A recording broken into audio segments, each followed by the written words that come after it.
Bonjour, je vais commencer par me présenter rapidement. Je m'appelle Emma Pergamon, je suis chargée de projet recherche et développement au sein de l'Association française d'agroforesterie. Aujourd'hui, on va vous parler des étapes clés et essentielles de l'aménagement des parcours arborés. Je suis en compagnie de Philippe, mon collègue, que je vais laisser se présenter rapidement avant d'entamer le cœur du sujet. Bonjour, Philippe Guillet, donc je suis conseiller forestier et agroforestier. J'accompagne les agriculteurs dans leur réflexion et leur démarche d'aménagement de parcours à volaille. Nous sommes d'accord, la première chose pour bien aménager un parcours, c'est de penser au positionnement du bâtiment. Est-ce que tu peux nous expliquer comment le positionner et les points de vigilance à avoir?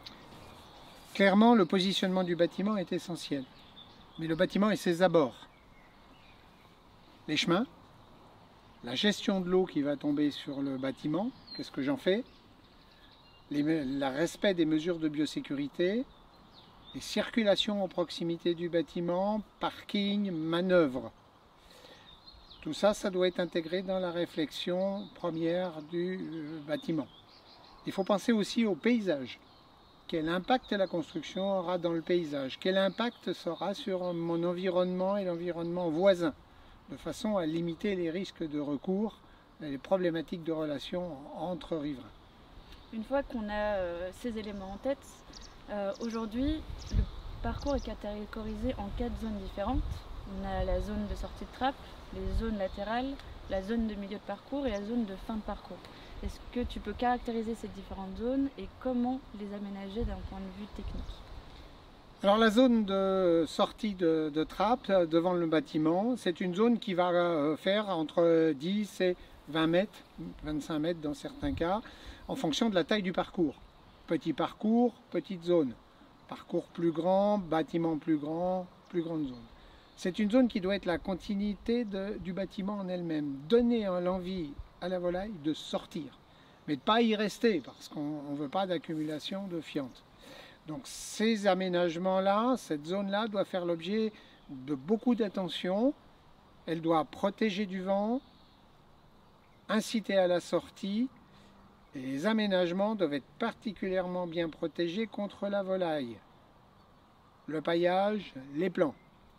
Là, on va y implanter des petites haies ou éventuellement des petits bosquets. Tout ça, c'est protégé par des grillages qui eux-mêmes sont tenus de manière définitive par des pieux solides, châtaignier, acacia. L'ensemble doit être très solide et légèrement enterré pour pas que les volailles rentrent à l'intérieur. La zone à la périphérie du parcours, c'est une zone qui doit favoriser l'insertion paysagère du site, du bâtiment, mais également et surtout protéger le parcours des vents. Elles vont contribuer à créer un microclimat. Là, on va y planter des haies en fonction des contraintes de hauteur variable. L'idéal à la périphérie totale, au pire sur 3 faces. Les haies à moins de 40 mètres du bâtiment sont là aussi protégées de manière efficace avec un grillage, avec des pieux solides, de façon à ce que l'aménagement puisse tenir longtemps.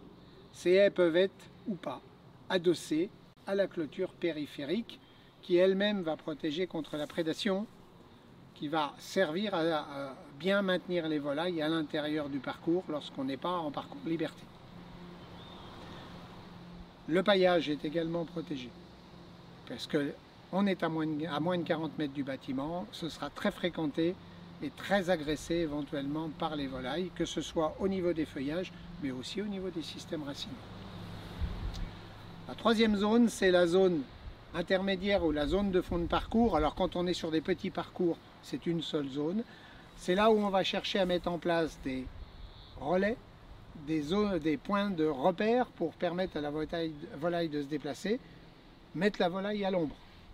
Selon les objectifs de l'éleveur, on y mettra des arbres fruitiers, des bosquets, des alignements d'arbres forestiers, voire un peu de tout ça. Tout dépend des objectifs de l'éleveur. À moins de 40-50 mètres, les arbres sont protégés de manière très rigoureuse autour.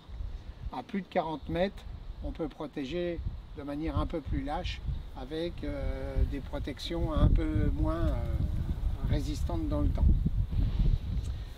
L'ensemble doit être organisé de façon à ce qu'on n'ait pas plus de 20 mètres entre les différents aménagements.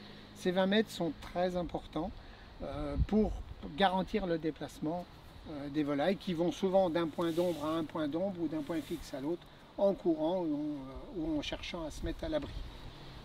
Merci Philippe pour ces conseils techniques. Bien évidemment, il n'y a pas de modèle unique. Chaque parcours est différent, chaque aménagement est différent et il dépend vraiment des contraintes et des objectifs de l'éleveur.